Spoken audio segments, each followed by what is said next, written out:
ตำรวจไทยบุกมั่งโกดังโลชั่นกันแดดปลอมหลายกว่า 2,500 ตุกข่าวสดออนไลน์ของประเทศไทยรายงานว่าวันที่ 18 ตุลาคม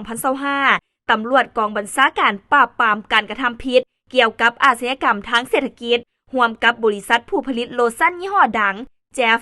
เข้ากวดค้นโกดังเก็บครีมกันแดดปลอมยี่ห้อนี้ในพื้นที่ตำบลคลองหนึ่งอำเภอคลองหลวงจังหวัดปทุมธานีสามารถยึดของกลางได้หลายกว่า 2,500 ขวดพร้อมทั้งจับกลุ่มเจ้าของโกดังเป็นเพศชายอายุ 43 ปีไปดำเนินคดีการจับกลุ่มในครั้งนี้สืบเนื่องมาจากบริษัท CP Consumer Product จำกัดผู้ผลิตและจำหน่ายผลิตภัณฑ์ยี่ห้อเจฟได้เข้าแจ้งความร้องทุกข์ต่อกองบัญชาการปราบปรามการกระทำผิดเกี่ยวกับอาชญากรรมเศรษฐกิจว่า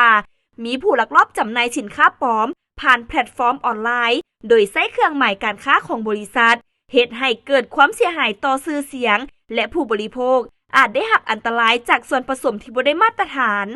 เจ้าหน้าที่จึงได้รวบรวมหลักฐานพร้อมกับขออนุมัติหมายค้นจากศาลทรัพย์สินทางปัญญาและการค้าระหว่างประเทศกลางก่อนเข้ากวดยึดของกลางและควบคุมผู้ต้องหาไว้ดำเนินคดีในข้อหา